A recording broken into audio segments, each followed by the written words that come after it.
Alright, now a lot of you may already know this, but I like to have a drink from time to time. And by all means, I'm no Stone Cold Steve Austin, but I like to think that I have a decent tolerance and I can hold my own. Now, of course, that's not always been the case. I mean, everybody's got to start somewhere, right? So today, I'm going to tell you about the first time that I got drunk. And of course, it's not a pretty story. It's a lot like everybody else's story about the first time they blacked out and made an ass of themselves. Oh God, the first time I got drunk, I puked in the bushes, broke up with my boyfriend, and then shat in my own bed. That's great, Aunt Carol. Can you pass the mashed potatoes, please? But I'm gonna tell the story anyways because this is my shitty cartoon channel and I feel like telling it. But before I do that, Bruce 2 Films does not condone binge drinking in any way, shape, or form. Alcohol is bad for you, it makes you smell like divorce, and it's the reason why your Uncle Rick sleeps on your couch. God damn it.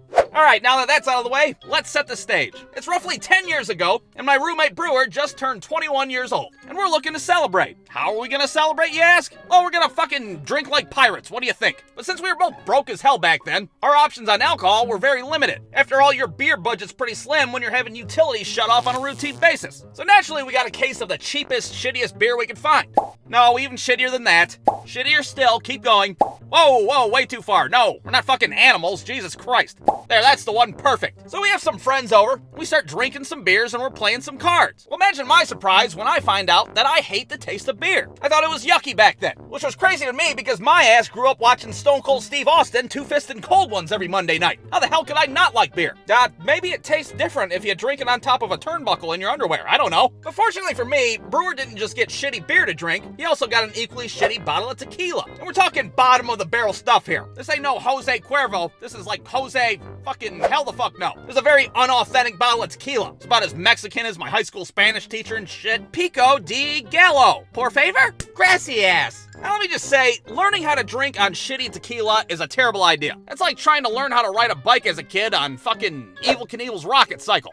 That wasn't gonna stop me because that night I was determined to get hammered. Do you guys dare me to take a shot for every hand that I lose? What? No, dude, that sounds like a terrible idea. Okay, do you double dare me? No, dude, are you fucking nuts? Okay, fine, I'll do it. I'll fucking do it, since you insist. Now, the name of the game that we were playing that night was Euchre. And for those of you that don't know, Euchre is a card game that we play out here in the Midwest. And Euchre just so happens to pair very well with drinking copious amounts of alcohol. It's pretty much all we got to do out here in the Midwest. What can I say? But taking a shot for every hand that I lost in Euchre was stupid as hell. I mean, for one, I blew ass at Euchre. I had no business making that bet in the first place. And for two, since I never drank before, I had the alcohol tolerance of a fucking diabetic third grader. So throughout the night, I'm getting my ass kicked in, and I'm having to take shot after shot like I'm fucking Superman. Gulp, gulp.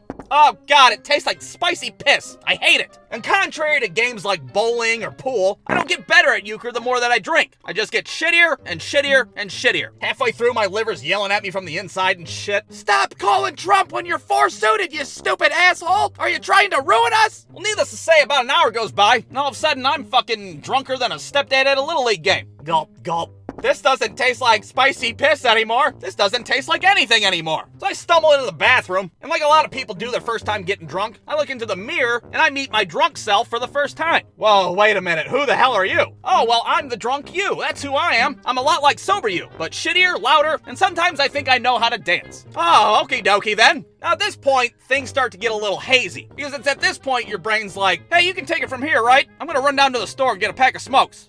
Try not to fuck yourself up too bad, okay?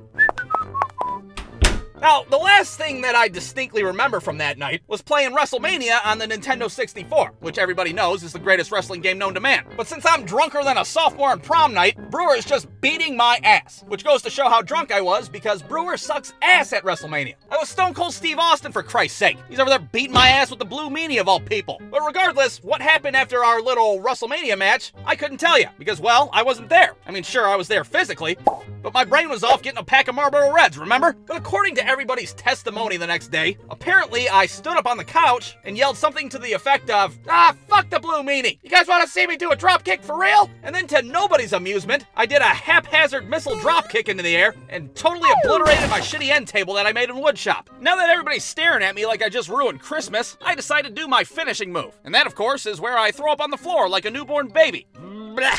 Oh, sick! What kind of circus shit is going on here? And just when you think I couldn't possibly make an ass of myself anymore, I fucking stick my hand in my own puddle of throw up. Now why the hell would I do something like that? Well, again, I have no idea. I wasn't there. But I think I was just trying to make sure that it was all real. Like there was no way that I did that. This isn't my puke, is it? It doesn't feel like my puke. Well, it's at this point that everybody's just about finished with my fucking theatrics. So they cart me away, take me to bed like I'm a child. But just before they close my door, my drunk ass has the audacity to wish Brewer one final happy birthday. Hey, happy birthday. Blech. Oh, God.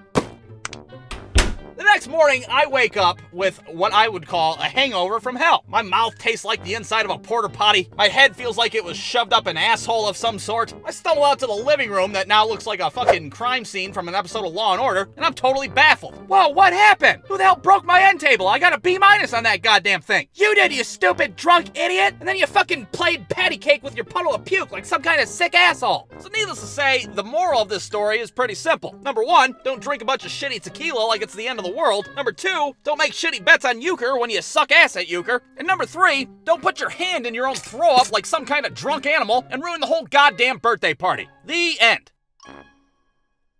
Brewstew.com